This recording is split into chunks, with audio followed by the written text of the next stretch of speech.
been closed since March for the pandemic shutdown, but we're happy to welcome folks back into the gardens, though our building access is still limited by appointment only, and for health and safety reasons, we are not offering on-site programs in the classroom. We don't want to cram a whole bunch of folks in, so we're going to continue a lot of our virtual programming options for you guys for the foreseeable future, including these lunch and learns.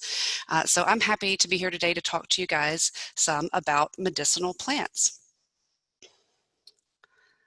Let's see if I can advance our slides now. There we go. So if you're not familiar with the Friends of Birmingham Botanical Gardens, of course, we are the nonprofit arm of things here on property. The city of Birmingham owns the buildings, grounds, and facilities here, and they employ most of the garden staff, as well as the staff that handle reservations for private events and facilities rentals, that type of thing. We at the Friends get to focus on providing educational programs, coordinating our volunteers. We couldn't have these gardens running without our volunteers and without our members and donors. So if you are not already a member of the Friends of Birmingham Botanical Gardens, we would encourage you to consider joining and supporting us that way. We also would encourage you, if you're interested in some hands-on learning, to consider volunteering and support us in that way. And we also, of course, always welcome any donations or other support you can offer us. And you can find information about all those things on our website at bbgardens.org. Without further ado, let's talk about some medicinal plants. I'll go ahead and mention, if you're not familiar with Zoom and you don't care to see my face while I'm talking about this, which isn't really going to add anything for you, you're going to want to focus on the slides. You can just minimize the little video window that's popped up on your screen. If you hit the little dash in the top left, you can hide the thumbnail video, and that'll take me off your screen so you can focus on the content here. But medicinal plants, also called medicinal herbs, they've been discovered and used in traditional medicinal practices since prehistoric times. So plants produce hundreds of chemical compounds for various functions, including self-defense against insects, fungi, diseases, herbivorous animals, all sorts of threats. And they produce numerous phytochemicals that have potential or established biological activity that's been identified. But since a single plant contains wildly diverse phytochemicals, the effects of using a whole plant as medicine can be uncertain and unpredictable at best. So any of that chemical content and their pharmacological actions, many of them remain unassessed by rigorous scientific research to define their true efficacy and safety. A lot of the evidence we have on things like this are a little more anecdotal, but it's really a field of growing interest, and a lot of researchers have been studying it pretty intensely in the last decade or so to learn more about it. But of course, as many of you know, the world of plants is so large and so diverse, it's going to take a lot of time to get through just a lot of the possibilities that are out there. So this long, complicated history of medicinal plants really is quite long. If we kind of go back to the beginning, we had folk knowledge passed down for generations that really became the foundation of our medicine. We can find evidence of plants being used in medicinal capacities all the way back to pollen that has been found in Neanderthal grave sites, estimated to be from about 60,000 BCE. So it's about 62,000 years ago. So very, very old history and rich history of that. Then we can move on a little forward in time till we start to have written history, and we see very early documentation of medicinal plants in some of the oldest known writings related to human health that we can find in our society. So we have the Xinon Bing Chao Jing, which is a book on agriculture and medicinal plants attributed to Xinon in China, who was, he's kind of this mythical ruler. He's said to be the first emperor of China, though he may have been kind of a conglomeration of stories about several emperors. He's kind of become this mythical guy, but we don't really have any true evidence about him. But we certainly do have this book on agriculture that was written actually between 200 and 250 AD that contains hundreds of herbal cures that are attributed to the works of this Emperor Shennong, who is said to have lived, over 5,000 years ago. Then we have this picture kind of to the middle left here. I'm going to try my pointer and see how this works. So we have this clay tablet here. This is a Sumerian clay tablet that's about 4,000 years old, and it's one of the earliest known medical documents. It recorded plant remedies for various illnesses at that time, about 3000 BCE. Then we also have the Ebers Papyrus, which is dated to about 2000 BCE. It's about 3,500 or so years old, from Egypt, that references many plants as well for human health. And we also have the Rig Veda. It's the oldest known Vedic Sanskrit text, and its earliest layers are one of the oldest existing texts of any Indo-European language.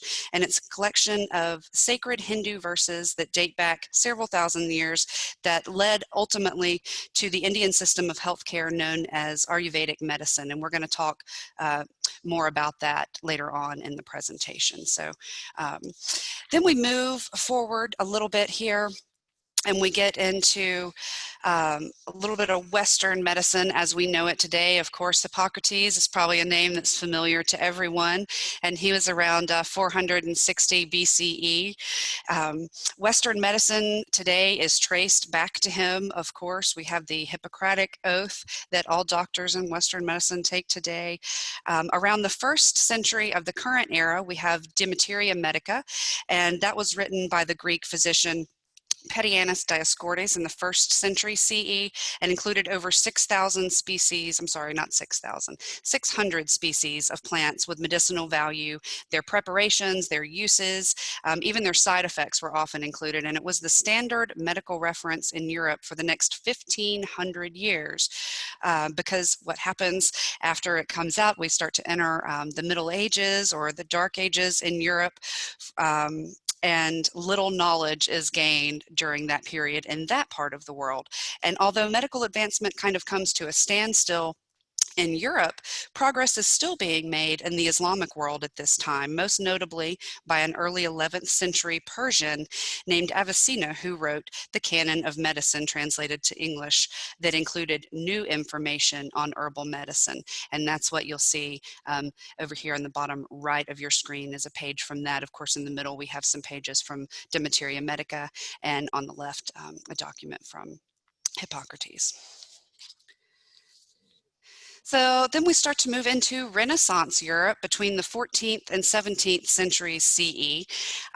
This becomes known medicinally as the Age of Herbals. Of course, there's a renewal of intellectual activity happening throughout the continent. There's the invention of the printing press in 1450 that makes it possible for folks to share this information far and wide. Information that was previously limited to the clergy generally in this region becomes available to other folks as well, if they can read. Of course, that's the key. And if they can speak Latin, a lot of it is still printed in Latin, but volumes of herbals are produced that focus on the medicinal uses of plants. But unfortunately, these have some good information, but they're also rife with misinformation and superstition, including the doctrine of signatures. So some people may be familiar with medicine that was built around the four humors philosophy, that relates back to the fact that if a plant part looks like a certain organ, we have an example of mandrake here on your screen from an herbal page, it looks like the body of a man, so it must be good for the human body, right? If there was something that looked similar to a heart, maybe they assumed it was good for a heart. Looked kind of gross like bile, maybe it was good for the liver and disorders of the bile. So occasionally there was something that might have been hit on that worked, but mostly it's more misinformation and superstition. So this recognition of distinct signatures visible on plants that correspond to human anatomy developed independently amongst many different cultures at the time, but there is no scientific basis for it. We'll talk more later on in the presentation as well about some schools of medicine that still exist in the world today based off of this, if you can believe it. But once again, I'll reiterate, there is absolutely no scientific basis for that. So then we move on into the 18th century, getting a little closer to the modern era, and we start to see this dichotomy between herbalism and scientific botany. In 1775, William Withering starts working with foxglove. So foxglove is then used to produce digitalis, is the heart medicine. It's a medicine that was at the time used to treat what was called dropsy, but congestive heart failure. Um, Queen Elizabeth was famous for suffering that, Queen Elizabeth I. So William Withering starts playing with foxglove in treating ailments of the heart. Then in 1806, we have Frederick Sir Turner, who starts to isolate opium or morphine from the opium poppy. And then we start to synthesize, not too long after that, starts to synthesize some pain relievers based on that. In 1839, salicylic acid, which of course comes from the bark of a willow tree, is identified as a pain reliever. And then it's synthesized in 1853 and starts to really be heavily marketed. We have an ad here at the bottom for Mrs. Winslow's Soothing Syrup. I'll see if I can point to that here for you. So Mrs. Winslow's Soothing Syrup was an opium product, and their advertisement slogan was "The Mother's Friend for Children Teething." So we were pumping our kids full of our kinds of narcotics somewhat unknowingly at the time. No wonder those kids were sleeping so good. They're loaded up on opium. Then we have an advertisement from Bayer Aspirin that reads, "Counterfeits and substitutes may be ineffective and even harmful. Refuse them. Protect yourself by demanding Bayer tablets of aspirin." And that's because there's very little oversight at this point in history on these types of products. So there are a lot of counterfeits out there. There are a lot of products filled up with who knows what that at best may not help you and at worst may actually cause some problems. So that's when marketing for these things really steps up. Brands that are reliable want you to make sure that you're buying a reliable product from them and not from a competitor that may be not actually what you're after. There we go. So jumping forward to today, we start to see that we have 80% of the world population still dependent on these herbal medicines and plants that come, or medicines that come straight from whole parts or derivatives thereof of plants. So that's an estimate from the World Health Organization, and that comes out to about 4 billion people worldwide that are dependent on plants for their health care. About 2.75 billion of those are in China, and a little bit less, of course, in India as well. So that makes up a lot of the world's population that are dependent on these medicines. So we're going to look specifically at those systems of medicine in China and India in a little more in depth in a minute.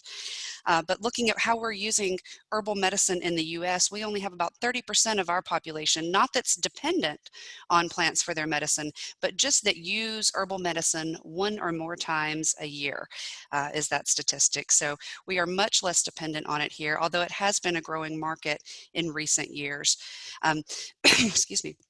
In other places in the world, especially in India and China, where it is more common than Western medicine, practitioners often still undergo rigorous and extensive training to learn how to identify, prepare, and use native plants of their region in medicine. And these cultures are very dependent on their native plants. Of course, that's the knowledge that's been passed down. They're not using Southeastern American native plants necessarily, but we do have a little bit of our own cultural history around that, especially with Appalachian medicine.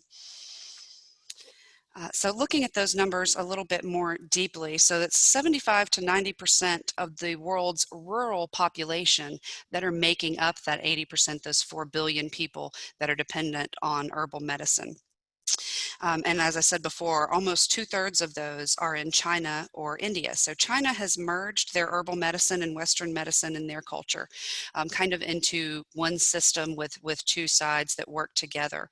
So that's traditional Chinese medicine that's evolved over thousands of years. And these practitioners use various mind and body practices such as acupuncture and Tai Chi, as well as herbal products to address a variety of health problems.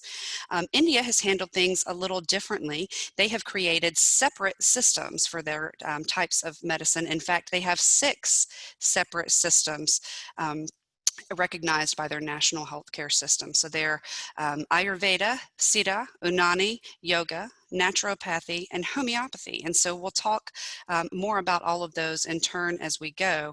The newest of those being the last, Homeopathy isn't really a traditional medicine in India. It didn't come to India until 18th century colonialism, but it at this point has pretty much completely assimilated into the Indian culture. And it was enriched like any other traditional medical system that they've incorporated, and it is now considered part of their systems of medicine, though as you'll learn later on, there's some contention even in those cultures around its use. So starting at the top of that list, we'll look a little bit more in depth. They've really codified a lot of their healthcare systems in India. Some of them are based on ancient texts like the Ayurvedic medicine. It literally means the science of life. It's presumed that the fundamental and applied principles of Ayurveda were organized around 1500 BCE, as we mentioned before. Most of the traditional systems in India, including the Ayurveda, have their roots in folk medicine and date back even to that manuscript, the Rig Veda, that I mentioned before. But what distinguishes Ayurveda from other systems in India is that it has a very well-defined conceptual framework that's perhaps very highly evolved and far ahead of its time. It was among the first medical systems to advocate for an integrated approach toward matters of health and disease. Another important distinguishing factor is that unlike other medical systems which developed their conceptual framework based on results obtained from the uses of drugs and therapy, this first provided a philosophical framework that determined the therapeutic practice with good effects.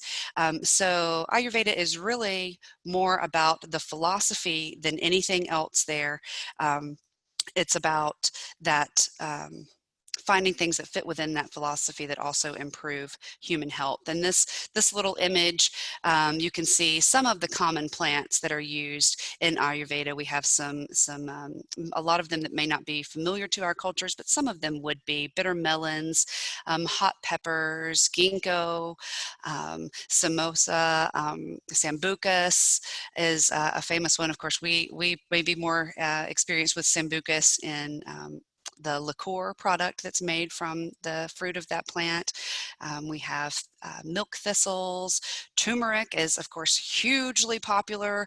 Right now, it's really grown in popularity, and there has been a good bit of scientific research around it and its efficacy, and it's been found to be very effective against inflammatory issues, particularly against arthritis and things like that if taken preventatively. So there's a good bit of science around some of these, but certainly we haven't explored everything yet. So that's the main one that's going to focus on plants, is the Ayurvedic system. Then from that, we move on into the Sita system. And this system of medicine is practiced mostly in some southern India, parts of southern India, especially in the state of Tamil Nadu. And it's closely affiliated to Ayurvedic, but it maintains its distinctive own identity. The system has come to be closely identified with that Tamil civilization. The term Sita has come from the word Siddhi, which means achievement, and Sitars were the men who achieved supreme knowledge in the field of medicine, yoga, or a type of meditation called tapa. So it's based on the concept of 5 primordial elements, or panchabhutams, and these are gold, lead, copper, iron, and zinc. And those are the minerals that you see down the right side of your screen there. So it's really focused very much around minerals and metals, but it does also use some plants as well, and it kind of works alongside the Ayurvedic system that way. There we go. So then from there we move on to the Unani system. So this is a Perso-Arabic traditional medicine practiced mostly in Mughal India, and comes from Muslim culture in South Asia and modern-day Central Asia. So the term Unani literally means Greek, as the medicine has its origin in Greek and those classical 4 humors that I alluded to before. So it's believed to have been established based on, of course, the lessons of Hippocrates, also other philosophers, Galen, Aristotle, and it evolved. It took in pieces of Egyptian culture as well, and Persia, which of course is present-day Iran, and the Egyptians, of course, had a very well-evolved pharmacopoeia or pharmacy references. They were adept in the preparation of different dosages and forms like oils, powders, ointments, and alcohols. Those were assimilated into Unani as well.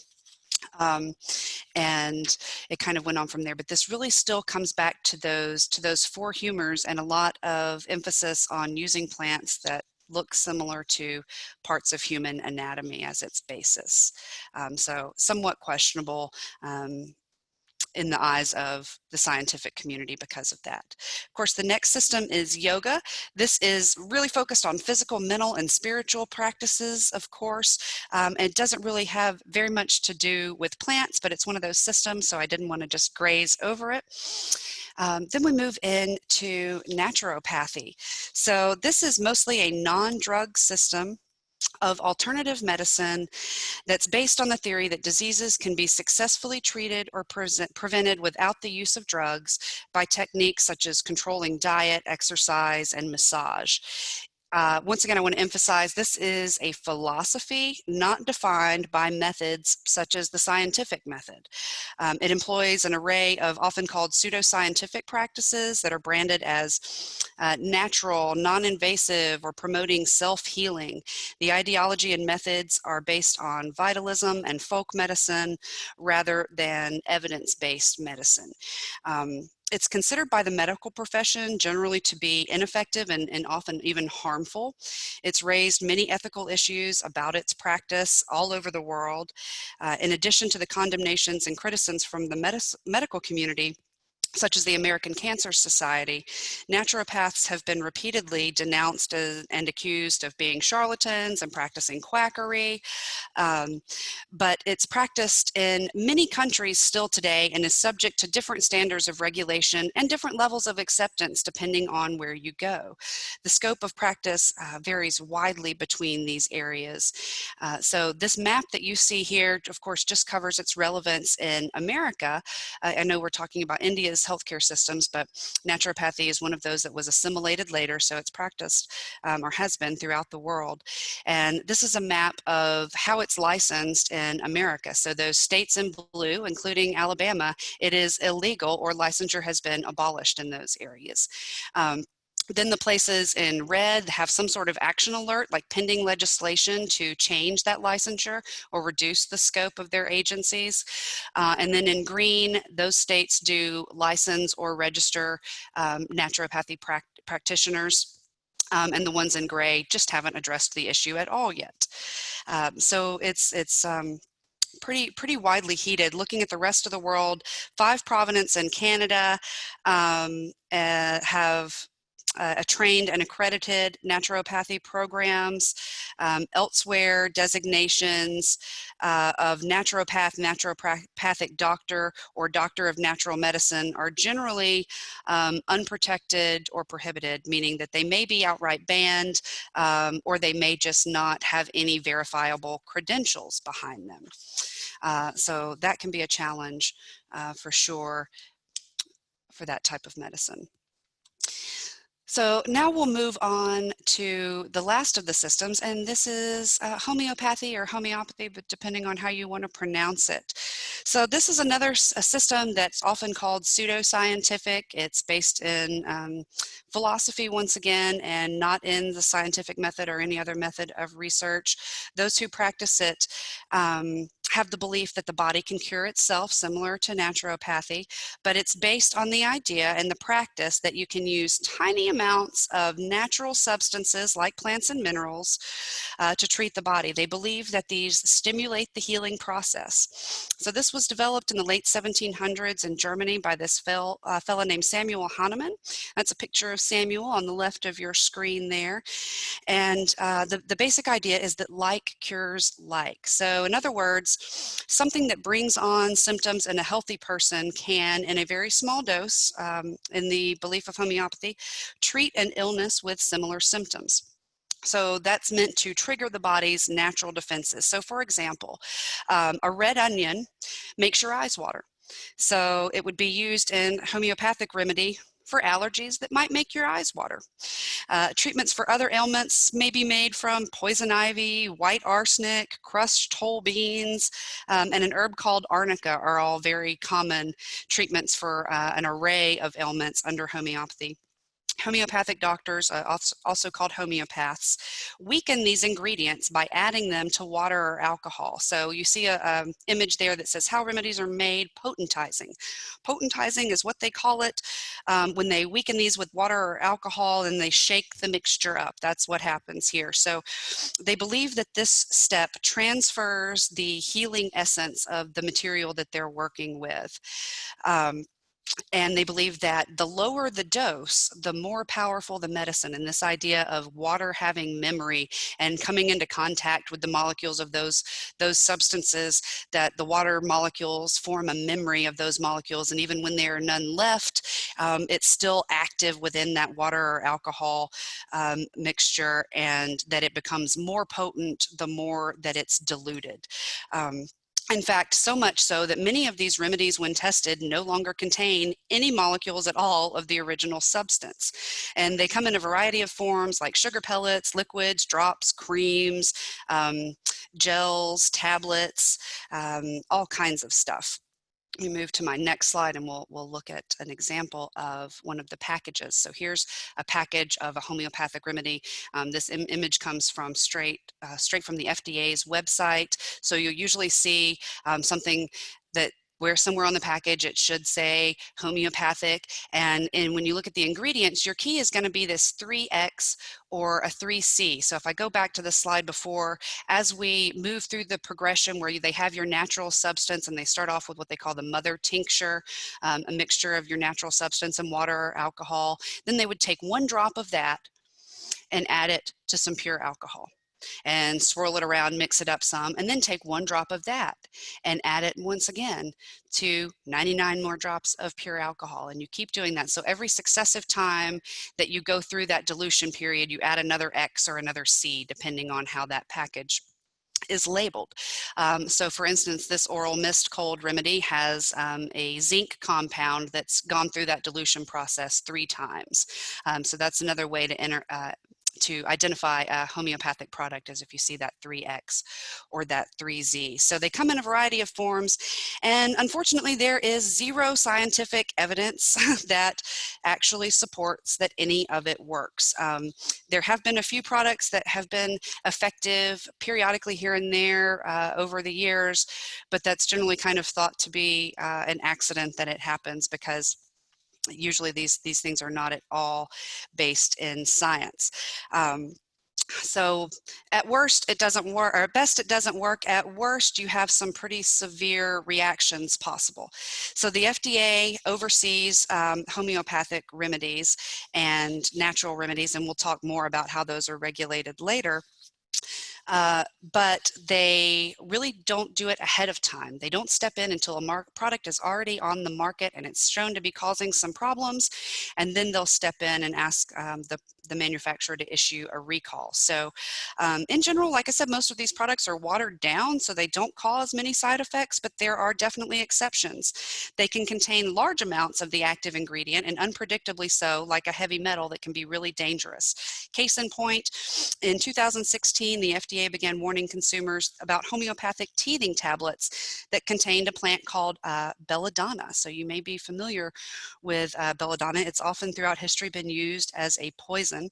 And of course, it poses a very unnecessary risk to infants and children using these tablets. And the FDA urged consumers not to use these products and dispose of any in their possession. You can see an example up there in the top of Highlands when it was recalled. And you can go on FDA's website and look up lots of different recalls. FDA.gov has plenty of recalls listed that are homeopathic products or warnings against them. and it's usually due to contamination from something else in the assembly line. We often see a lot of bacterial contamination because these products are mostly water. It's a nice environment for other organisms to inhabit and live in those containers on the shelves, but also they're often contaminated with just too much of whatever that active ingredient is, hasn't been diluted enough. Throughout the world, there have been governments that have recognized these issues and have released statements against them. Let's see, we've had funding withdrawn in Australia, the United Kingdom, Switzerland, France, as well as the European Academies of Science Advisory Council, the Commission on Pseudoscience and Research Fraud of the Russian Academy of Sciences. They've all concluded homeopathy is ineffective and recommended against the practice receiving any further funding. Notably in France and England, where homeopathy used to be quite prevalent, they're in the process of removing all their public funding. The National Health Service in England has ceased funding and asked the Department of Health in the UK to add homeopathic remedies to the blacklist of forbidden prescription items.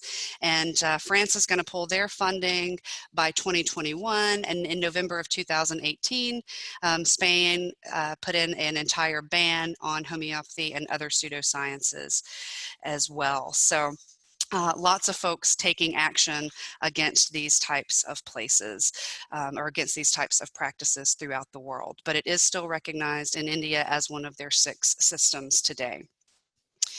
All right, so enough about the history. Let's talk more about how these plants do what they do for us. So of course, plants can impact human health in a variety of ways. The most notable, of course, being the macronutrients that we get from them, like proteins, fats, then our micronutrients, our vitamins and minerals that our bodies depend on from our plants. And then we also have phytochemicals. So phytochemicals are just chemical compounds existing in plants that generally have some sort of function for the plant of self-defense. So it's often self-defense against an insect, a fungi, or other disease, or maybe even herbivorous animals like small critters that want to come and chew on them, or even larger critters like deer. People talk about deer-resistant plants, and though I argue that if a deer is hungry enough, it'll eat just about any plant, the ones they're less likely to eat are the ones that are very rich in a lot of these phytochemicals that we're going to talk about. So phytochemicals, many of them have potential or established biological activity, but that biological activity could be beneficial or it could be an adverse effect of the drug on living matter. But we've identified a lot of these through science, and we're identifying more and more every day, but they tend to be more effective when eaten as a whole plant than when taken as a supplement. Once we start to extract things from plants, or the longer the plant sits even on a supermarket shelf, we start to see a decrease in the availability of a lot of these chemicals. And these are what medicinal botanists are really interested in, are how these chemicals work and what are these chemicals, and how can we find more of them to serve human health. But since a single plant contains widely diverse phytochemicals, the effects of using a whole plant as medicine can definitely be unpredictable. You may have multiple compounds working together, or even working at odds to each other. So the phytochemical content and pharmacological actions, if any, of many plants having medicinal potential remain unassessed by rigorous scientific research to define their efficacy and safety. So as I said before, there are so many that we haven't made it through, but there are quite a few that we now have a decent body of evidence that support their use. So we'll talk about some of those in turn. Excuse me. So we have our cruciferous vegetable group. Our moms always told us we needed to eat our broccoli, and there was a reason for it. These are an excellent source of one class of chemopreventative chemicals. Of course, chemopreventative means cancer preventative. They help to prevent cancer in the human body. And these are the diethiones. So one of the most potent of these is something called sulforaphane, and it's found densely in broccoli, which has been shown to inhibit breast cancer in rats by activating liver enzymes that destroy carcinogens within the body. There have been lots of studies on these type of sophoraphants, and they've been found to be very effective. In fact, a lot of the studies have been conducted right here in Birmingham at the University of Alabama, Birmingham. Another one is genistein. It's a compound found in soy products, and it's derived from the soybean itself. It's been shown to prevent the formation of tumors in rats in a different manner. So it inhibits the formation and growth of blood vessels to a growing tumor. So without these sources of nutrients and oxygen, the tumor can't grow. So it kind of stops it right there. There have also been a ton of studies of populations that drink quantities of green tea. This probably isn't new information to you. You've probably heard that green tea can be quite helpful. It's made from the unfermented younger tea leaves, of course, of the tea plant, and it's been revealed to lower incidence of many types of cancers, especially those of the breast and prostate. So green tea contains a high percentage of chemical agents, flavonoids, a group of flavonoids known as catechins. So the catechins in particular stop cancer from metastasizing in a certain way. So certain enzymes are needed for cancer tumors to metastasize, or tumors to metastasize into cancer, and these catechins come in and they inhibit that formation. So a lot of pharmacological action there from those green vegetables, our leafy green vegetables, our soybeans, and our tea. And of course, evidence continues on those as well today. I went a little too far. There we go. So the next group we'll talk about comes from a different type of colorful fruits and vegetables. You may have heard the saying, you know, eat the rainbow or have the rainbow on your plate to be truly healthy. And it really is about balancing the plants that tend to be more colorful, that have a deep, rich color, tend to be more nutritious as well. And those are in vitamins and minerals, as well as a lot of these secondary plant chemicals, these phytochemicals.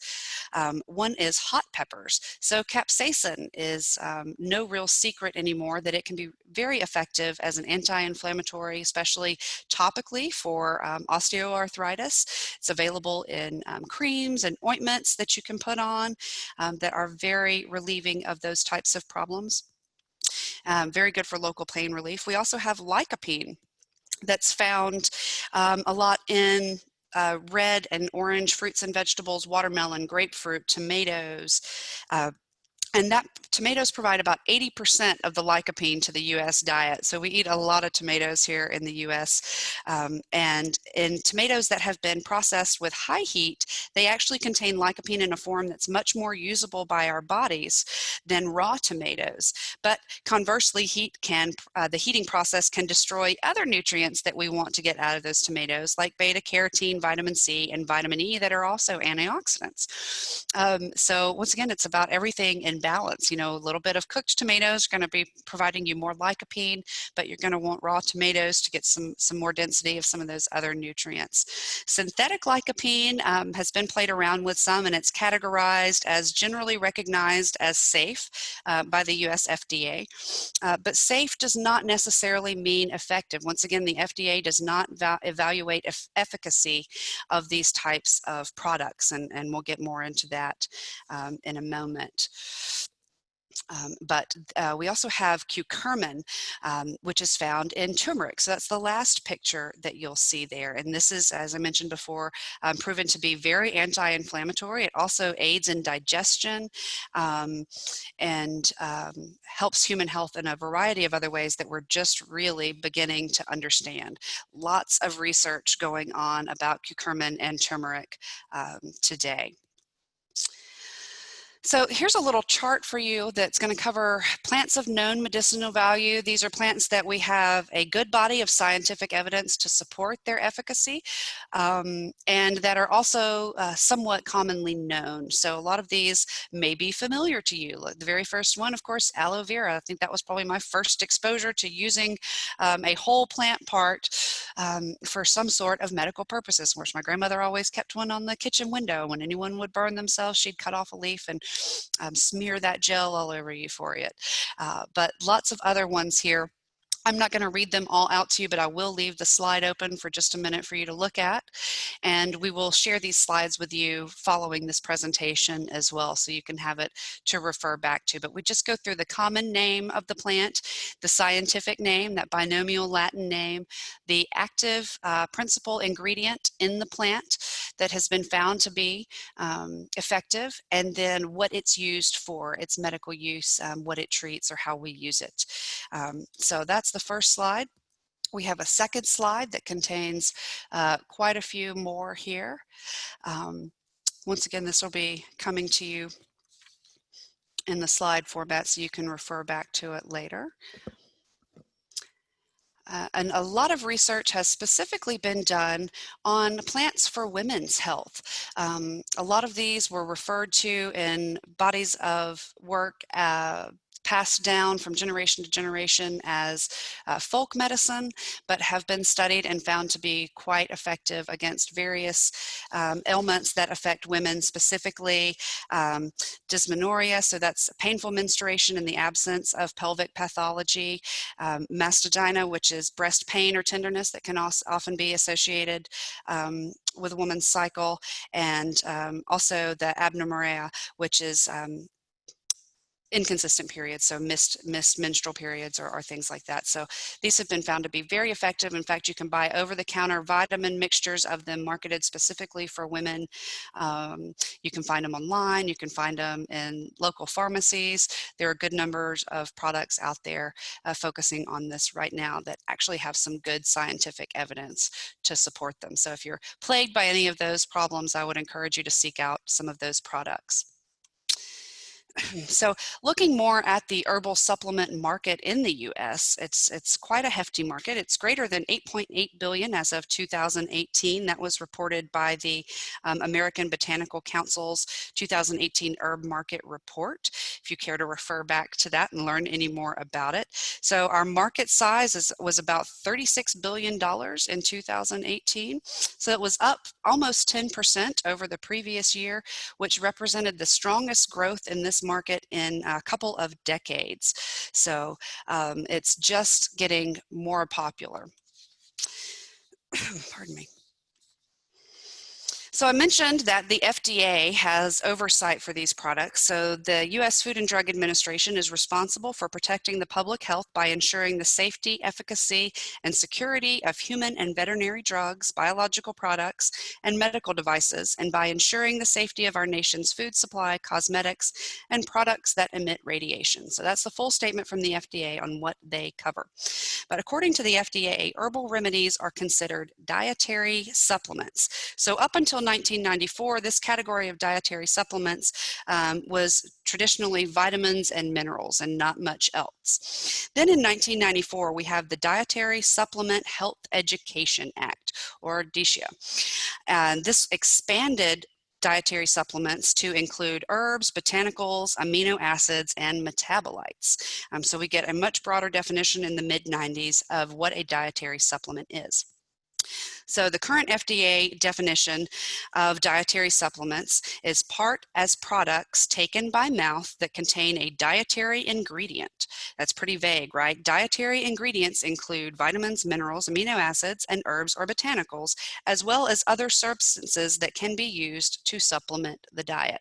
So pretty broad category and definition there from the FDA of what a dietary supplement is. So what does it require to put a dietary supplement out on the market in the US today? So there is extensive testing and clinical studies required for prescription and over-the-counter drugs to determine safety, dosage, effectiveness, and possible side effects and interactions. But dietary supplements are not subject to those tests. The FDA regulates both finished dietary supplement products and dietary ingredients. They regulate those supplements under a complete different set of regulations than those covering conventional food and drug products. So under that act from 1994, manufacturers and distributors of dietary supplements and ingredients are prohibited from marketing products that are adulterated or misbranded. That means that these firms are responsible for evaluating the safety and labeling of their products before marketing to ensure that they meet all of the DSHEA and FDA regulations. That's the producers of these products doing all the research themselves. That's not a second party coming in and validating the work that they have done. That's them evaluating it themselves. Then the FDA is responsible for taking action against any adulterated products or misbranded products after it reaches the market. So that's one of the differences there. Major differences between true drugs. If it's a drug, they're going to evaluate it before it ever hits the shelves. For dietary supplements, it's going to be out in the market and they're going to see what happens. And if there's a problem, they'll deal with it then. So federal law does require that every dietary supplement be labeled as such, either with the term dietary supplement or a description of the dietary ingredients, or word, a substitute for a word dietary, such as herbal supplement or botanical supplement. So these are some examples of labels from actual products on the bottom of your screen, and different labelings. It could even be like calcium supplement or vitamin E supplement, but it's probably going to have supplement in there somewhere. The federal law does not require supplements to be proven to the FDA's satisfaction that they are safe or effective before they are marketed. I mentioned that before. For most of the claims made in the labeling of dietary supplements, the law does not require the manufacturer or the seller to prove to the FDA that the claim is accurate or truthful before it appears on the product. So they're kind of saying, you know, it should be accurate and truthful, but we're not going to require you to prove to us that it is before this product enters the market. So in general, the FDA's role begins after the product enters the marketplace, and that's usually the agency's first opportunity to take action against a product that may present a significant or unreasonable risk of illness or injury, or that's otherwise adulterated or misbranded. So in 2005, the U.S. District Court ruled that the FDA could not take action against the sale of dietary supplements containing 10 milligrams or less of whatever their active ingredient is. So this district court said 10 milligrams or less, we're not really worried about it. But there certainly are some products that can be dangerous at 10 milligrams or less, and that's why we start to see some of those suggested recalls. So when will the FDA take action, and what will they do? They will ask them to recall it if a substance is shown to be unsafe. So these reasons could include microbial, pesticide, or heavy metal contamination. It can include the absence of a dietary ingredient that they claim to be in the product, so it's not really there, or the presence of more or less than the amount of the dietary ingredient that the label claims. So a past popular recall would be ephedra. If you're old enough to remember when this was recalled back in the early 2000s, the FDA issued the first ban of a dietary supplement, and that was ephedra. It was being used to treat bronchial problems, cold issues, congestion, things like that, but it was also found to cause irregular heartbeats, dizziness, headaches, heart attacks, strokes, seizures, and even psychotic episodes. More than 150 people died from ephedra supplements, and thousands more suffered harmful effects. That's why this image you see up here that says representing victims of ephedra side effects, that came from yourlawyer.com. There are still lawsuits going on today over the side effects of ephedra. Comfrey is another one that warnings have been issued about. The chemicals in comfrey may actually have some healing effects that reduce inflammation when applied to the skin. However, comfrey also contains toxic chemicals that can be absorbed through the skin and can be compounded when combined with certain prescription medicines. Same for St. John's wort. Hypericum perforatum and kava were marketed as useful for depression and conditions that sometimes go along with depression, such as anxiety, tiredness, loss of appetite, and trouble sleeping. There is some strong evidence of interaction with prescription drugs, as well as its evidence against depression. So it can be effective, but when combined with prescription drugs, it can become quite deadly. So lots of things to be considering there if you're looking at incorporating a dietary supplement into your healthcare regimen. Absolutely talk with your physician, have conversations with your pharmacist if you're on prescription medicines, to look out for any interactions that may be potential. This past year, we actually had something happen that was rather landmark with regards to dietary supplements. In November of last year, the U.S. Food and Drug Administration announced the formation of the Botanical Safety Consortium, and it has now been formally convened.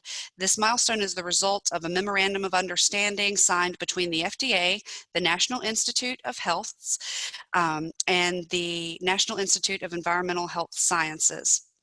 It establishes a framework for this working group that's mission is to provide a forum for scientists from government, from academia, from consumer health groups, industry, and nonprofit organizations to work collaboratively to generate a sound scientific base for integrating existing safety data and the latest toxicology tools to evaluate botanical safety in these dietary supplements. So this is pretty huge. This is a group of multiple organizations with a pretty good reach coming together to say, we got to figure out a better way to protect consumers in the U.S. From some potential issues with these products while allowing them access to the benefits of them in a safe way. So I'm going to be watching this group closely to see what they do in the coming years, but I think it's a really good opportunity for our scientific community to really explore the benefits of a lot of these plants in a safe way. Just a few more cautions while we're on the subject of the potential pitfalls of these products. Secondary compounds have the potential for powerful physiological effects, and those effects may offer health benefits, but they may also cause some adverse reactions. A large percentage of people do not report their use of herbal remedies to their primary care physician.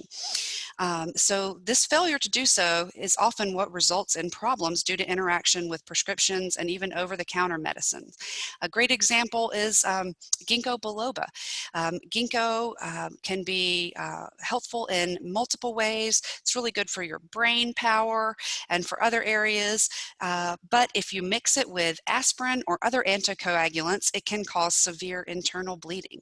So you can go from something that can be a little helpful to something that can be devastatingly harmful. So if you are taking any of these products or you're considering these products, just have a conversation with your doctor.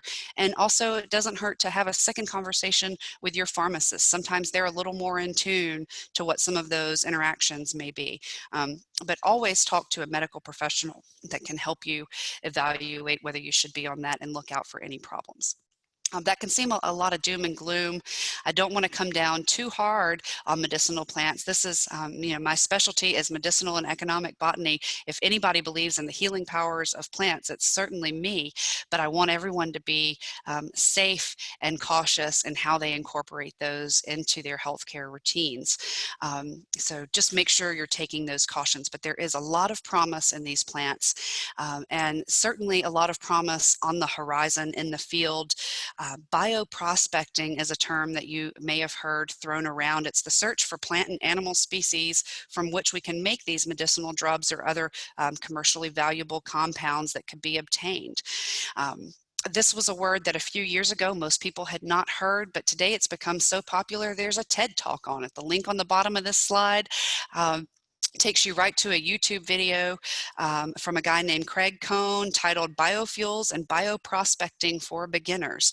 But the promise of bioprospecting is twofold, if not more. So it promises us that we're going to find more of these valuable compounds within plants to improve human health. But also it's helping people become more environmentally aware of the risk of loss in a lot of these areas in the tropical rainforest, even deforestation here in the United States. So it's kind of spurred this effort to go out and discover these things while they're still there, especially in the tropical rainforests, in an effort to add plants to the world's pharmacopoeia before they may be lost forever. So there's a lot of environmentalism behind this as well. The desire to preserve these habitats that we haven't fully explored yet, because who knows what we may find out there. So it may be motivated by some for the desire for, rich and fame, money and fame to come from it, but ultimately it may have the added benefit of protecting some really endangered ecosystems that could have some really promising things in them. Um, so from there, that's my last slide. I'm going to leave it on our membership page slide here, bbgardens.org/membership. If you're not already a member, please, we encourage you to join us and find a level of support that feels good for you. We couldn't do what we do here at the Gardens without the support of our members. So that wraps up our presentation, and I think we may have some questions in chat. So I'm going to ask Dawn to jump back in here. And I'm going to stop sharing my screen. I hope everyone's had a chance to get that link. Hey everyone. So I'm not sure if you noticed, but there's a Q&A panel at the bottom of your screen where you were able to ask a few questions. We currently don't have any there, but if you have any questions, please go to the question and answer section. And we have our first one. Do cosmetics fall in similar categories when it comes to medicinal plants and the FDA? Yes, so cosmetics are lumped under the dietary supplement group, which is kind of a strange thing, but they are included within that under the FDA. So you've got to prove there's a problem with something before they'll take action against it. That's the category it's in. Okay. Any more questions? Again, you can put your questions in the Q&A section at the bottom of your screen. I see that someone has their hand up, but I can't tell who it is.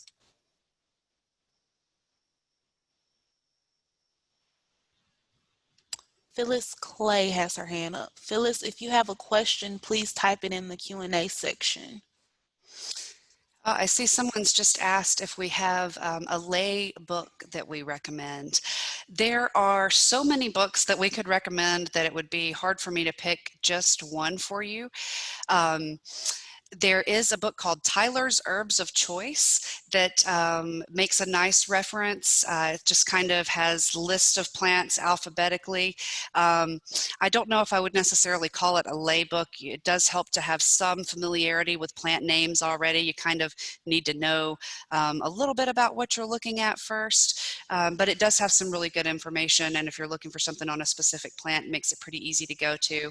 I would encourage anybody that's looking for a book to reach out to our librarians in the library here at the Gardens. Of course, we do have a purely horticultural library collection here, and our librarians are incredibly knowledgeable about what's in those collections. So if you went to our library director, Hope, and you said, I'm looking for stuff on medicinal plants, or if you had even a narrower focus within that, I'm looking for kitchen herbs that can be used medicinally, or I'm looking for something to treat a specific ailment, she could help you narrow down the search there and give you some really good resources. I see that someone asked about where they could see the beginning of the presentation. So I did record the presentation. The only part that I didn't get was the beginning part where I mentioned our partners, but I got all of Brooke's presentation. That's going to be sent to y'all and shared on our YouTube page. So we will have that available after the session. So don't worry if you mixed anything. We also have 3 new questions. Someone wants to know if you can comment on medical marijuana being approved for use in Alabama. As far as for use in Alabama, I don't know much about that. I know there have been some initiatives to move it forward, and I suspect it may be allowed, of course, for medical before anything else here. But we'll probably be one of the last, I would expect, to adopt anything like that. Although other states have been surprising in this. I will say that there's a mass body of science, both in support and against the use of medical marijuana. So I think, like many things, it's a balance. There are some things that it's claimed to help that it really does, and there are some claims it makes that science may find don't really pan out, but it's certainly interesting to watch. I see another question there about, is there a certain brand of homeopathic products that I recommend for general use? I do not recommend the use of any homeopathic products. I think that there is zero, I know that there is zero scientific support of any of those being effective. And I'm not quite sure how it could be effective when the whole point is to dilute the main ingredient more and more and more. And often those main ingredients are quite toxic. So I recommend avoiding those. There is no support of their effectiveness. Have you tried any other remedies or things that are not considered homeopathic, but some people might confuse the two possibly?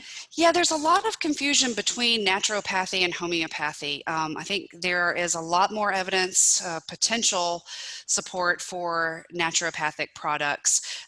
Although once again, that comes back to more of the philosophy, and they tend to pick and choose herbal remedies that only fit within their philosophy and ignore a large body of scientific evidence outside of that. But there are things that are very effective, and there are certainly natural remedies and plants that are effective for many things. Someone asked about herbal teas. Are those regulated by the FDA? Those are, once again, depending on what they are, considered a dietary supplement. So even just peppermint tea that is marketed to help an upset stomach is considered a dietary supplement. Now, it's probably one of the least controversial ones that's available out there, but there are lots of different claims. There are teas that claim to help your urinary tract system, and some of the ingredients in some of those products have scientific evidence to support their use. Others have the opposite. Others have evidence that say that they're actually detrimental to the urinary tract. So it's, once again, all about really investigating your product and having a conversation with your healthcare provider about whether it's good for you or not. Pay real close attention to the ingredient list on things like that, so you can have a good conversation with your healthcare provider. Okay. Does anyone else have any questions before we finish up for today? If you do, put it down in the Q&A section, or if you can't find that and it's easier for you to find the chat, you can put it in the chat. We're going to wait a little bit just to see if we have any more questions come up.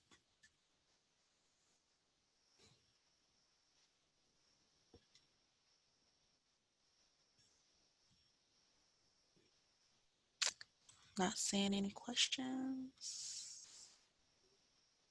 It looks like people are starting to drop off. So yeah, we've had a couple of people drop off. Feel free, if you don't have any questions, to move on. We have a question. Does the USP hold any value on vitamin bottles? I'm not real clear, Joe, on what you're asking there.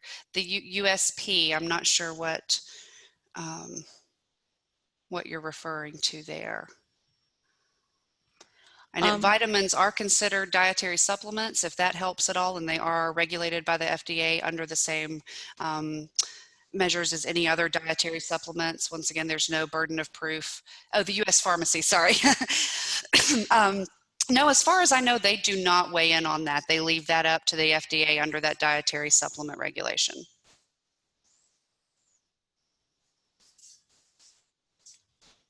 You're welcome. All right, everyone. Again, I just want to thank you for joining us today and spending your lunch hour with us. We hope that you really got something out of this. And if you have any questions, I see one question here from Patricia. We're going to actually save that and answer that off screen. Actually, let me take a picture of it while I'm thinking of it. I'll go ahead while you're doing that and answer no. There are no naturopathic doctors that practice in Birmingham, at least not legally. Alabama is one of the states that has banned it. So they are not licensed for practice in any capacity in the state of Alabama. Hope that helps. But if you have any other questions, you can always email me and I'll get them to Brooke. And again, thank you for joining us, and we'll see you in 2 weeks when we'll have some friends from Freshwater Land Trust here to talk to us about a lot of the different projects they have going on and some of the properties that they manage. So we will see y'all in 2 weeks. Bye. Thank you all.